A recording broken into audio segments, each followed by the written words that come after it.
శాస్త్రి గారిని ట్రైలర్ చూసిన తర్వాత రియాక్షన్ ఎలా ఉందో అడిగి తెలుసుకుందాం సార్. హలో తిరుపతి, నాకైతే ఎక్స్పీరియన్స్ చాలా కొత్తగా ఉంది. మీ అందరితో కూర్చుని వాళ్ళ ఈ ట్రైలర్ని చూడటం. చిన్నపిల్లాన్ని అయిపోయాను ఒకప్పుడు. ఎప్పుడు కూడా మెగాస్టార్ గారి వీరాభిమాని నేను.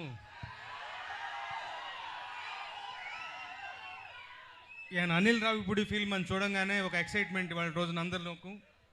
సంక్రాంతికి డెఫినెట్గా వచ్చి బలమైన హిట్ కొడతాడన్నటువంటి విశ్వాసం అందరికీ, నాకు మరీ ఎక్కువగాను.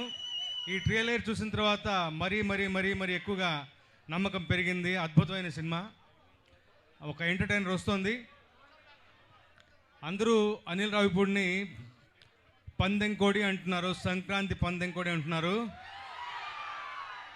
నేనంటాను సంక్రాంతి రెక్కల గుర్రం అంటాను. రెక్కల గుర్రం మీద ఎక్కింది ఎవరు? అది సంగతి. అసలే రెక్కల గుర్రం, దాని మీద ఎక్కింది మరెవరో కాదు, మెగాస్టార్ గారు. ఆయన ఫోర్ట్ అది. ఆయనకి బలమైనటువంటి విషయం ఎంటర్టైన్మెంట్. ఎంత బాగా పండించారు ట్రైలర్లోనే. ఇంకా మరోసారి చూడాలనిపిస్తుంది నాకు.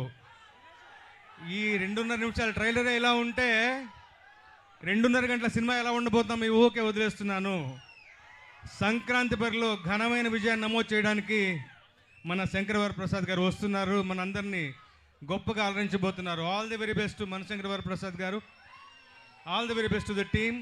సాహు గారు, మెగా ప్రొడ్యూసర్ సుష్మితా గారికి, అందరికీ కూడా అభినందనలు తెలియజేస్తూ సెలవు తీసుకుంటాను. Thank you so much. నేను ఒక పాట రాశాను ఇందులో. సినిమా బిగినింగ్లో వచ్చేటువంటి పాట. ఒక్కరోజు షూటింగ్కి వెళ్ళాను. నిజంగా చెప్తున్నాను, ఘరానా మొగుడు నాటి చిరంజీవి గారిని చూసిన ఫీలింగ్ కలిగింది నాకు.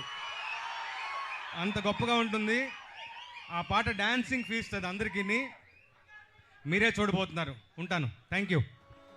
సరస్వతి పుత్ర రామజోగయ్య శాస్త్రి గారికి thank you sir. Thank you so much me experience మాతో పంచుకున్నందుకు. అండ్